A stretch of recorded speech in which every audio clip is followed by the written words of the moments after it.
Hi everyone, how are you doing? My name is Kenya and welcome back to my YouTube channel. If you're new, karibu sana, and thank you so much guys for clicking on this video, for watching this video, and for subscribing. If you haven't subscribed, kindly subscribe. The subscription button is down below, and this is how we get to grow this channel. So on today's video, I wanted to talk about being a black woman in Australia. For those who are new, I am Kenyan, born and raised in Kenya, and I moved to Australia almost 5 years ago, and I live in Melbourne currently. Just like any other place a black woman lives, even back home, there are negative and positives, and I'm here to tell you the positives of living in Australia outweighs the negatives. But today I wanted to discuss the negatives, the disadvantages of being a black woman in Australia, because I feel like people don't talk about it so much. And on this channel we talk about the positive and the negatives. So I'm starting with the negatives and then I'll finish with the positives. So I'll be back talk about the positives of being a black woman in Australia, but for today I'm going to be discussing the negative things that I've experienced as a black woman in Australia. So the very first one is getting a job was really hard. So I realized that when you go to ask for a job, they ask if you have experience from Australia. So it doesn't matter if you came last month, they want to know, do you have experience from Australia? And I'm here wondering, I came from overseas, I have experience overseas. Why would you consider that? So it is very hard to find a job when you are a black woman, because they ask where you come from, and then they ask if you have experience in Australia, and if you don't have, then they give those who have. So there's something called family business here. That is what we call nepotism back home. So they hire their own. So it is what it is, but it is very hard to find a job in Australia as a black woman. At least that was my experience. I really struggled to get a job because I did not have experience from Australia. So that is the first thing I wanted to discuss. If you did not have a problem getting a job, I'm so happy for you, but I did, and some of my friends too, they really struggle to get a job. And some people get lucky, you come here, get a job, and it's a good thing, but some of us really struggled. The second thing I wanted to talk about is how hard it is to make friends. So it is not easy to connect in Australia. Like I've said in other of my videos, I do not even know my neighbor. This is because people here keep to themselves, and they already have either their family or their friends who they already know. So they're not very welcoming to friendships. And even at work, you realize if you're trying to make friends at work, they clearly show you that they are not interested. So this is something that affects black women, because everyone needs friends, and it is very hard to make friends here. And that also affects the dating life of a black woman, because if you go out here, most men won't approach you. I don't know if they are afraid, or I don't know, maybe they think you turn them down, but most people only get to date through dating apps. At least most people that I've spoken to.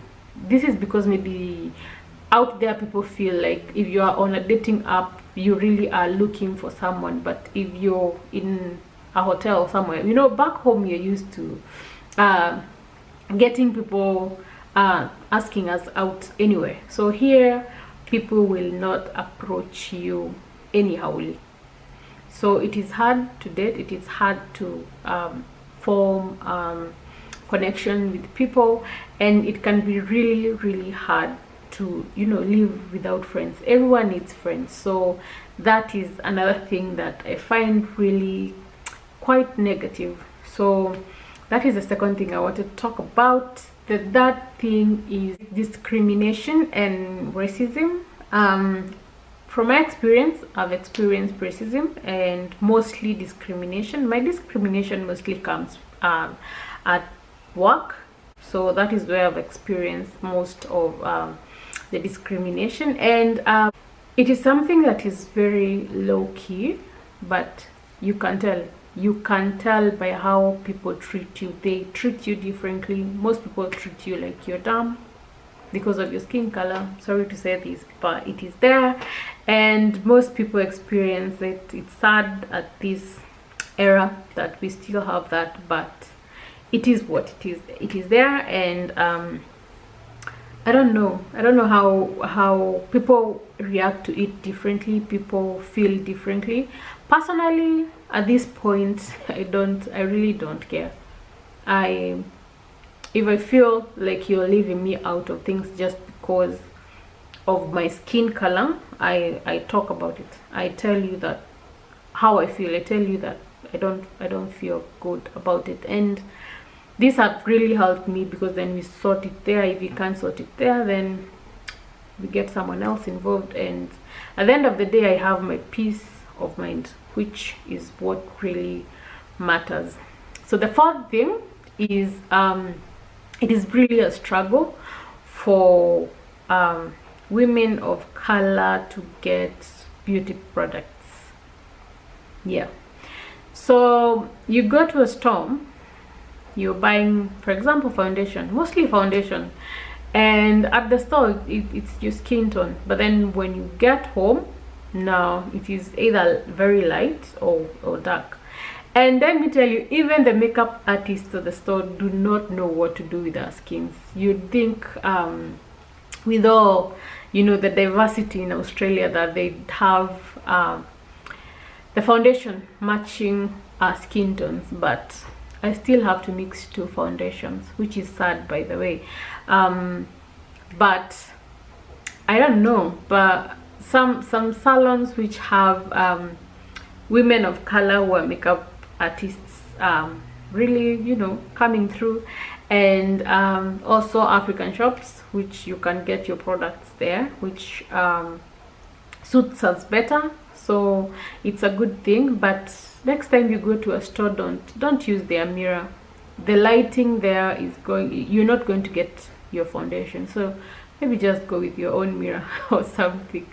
So that is another thing that I've really struggled with, finding the correct beauty products for my skin tone or my skin color. Yeah, so yeah. And the final thing, which really annoys me sometimes, is how fascinated people are with our skin color, our hair, and all that. People will keep touching your hair, and what annoys me most is when of course I have short hair, and then you go get maybe extensions, and someone will say the following day at work, "Oh, your hair grew so much. Oh, I love your the color of your hair." I mean, I used to think they don't know what extensions are, you know, like I thought it was very innocent, but then I realized they have extensions too. So I don't know why they feel like they need to act like our hair grew overnight. I don't know why, but it's really annoying, and I hope they stop asking for photos. You know, can I have a picture with you? No, you cannot. And you also cannot touch my hair. So this is something that needs to stop. We are not, you know, like I mean, it's the 21st century. Black people are everywhere. You see us all the time. So I don't know why you're staring. I don't know why you won't touch my hair. It's hair. It's just the texture. So it's just hair. Stop touching my hair. Stop asking if you can have a selfie with me. No, you cannot. I decline politely. So that is the final thing that's really annoying, but you know, we're working on it. We're getting there. And yeah, so I just wanted to discuss that today. Thank you so much for watching this video. Thank you for hanging out with me, and I hope to see you in my next one. Bye.